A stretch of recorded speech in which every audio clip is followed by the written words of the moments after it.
Horses out, we have Silver Guides, fast to begin, Lady Jaja, My Little Grace, moving up on the outside now is Shogun, then followed over by Panganib Boy, most unbelievable, and too far behind these Red Wings. Going along for the first turn, we have Silver Glides by about 2 lengths. Moving up now to take second is Shogun. And in third, Lady Jaja. My Little Grace in fourth. Most Unbelievable in fifth. Then comes Panganib Boy and Red Wings. And it's still Silver Glides by about 2 lengths. Shogun still in second. Moving up now in third is My Little Grace. Lady Jaja in fourth. Most Unbelievable. Silver Glides by Alain Kanehapa. Shogun still in second. And here comes Most Unbelievable now trying to get closer in third. My Little Grace.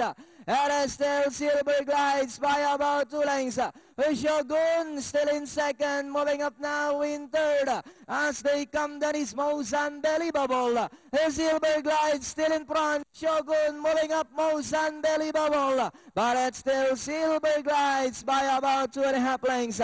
Shogun moving up Most Unbelievable on the outside. Entering the finish line, it's Silver Glides. Second is Most Unbelievable. Shogun. Then comes My Little Grace, Panganib Boy, and Lady Jaja.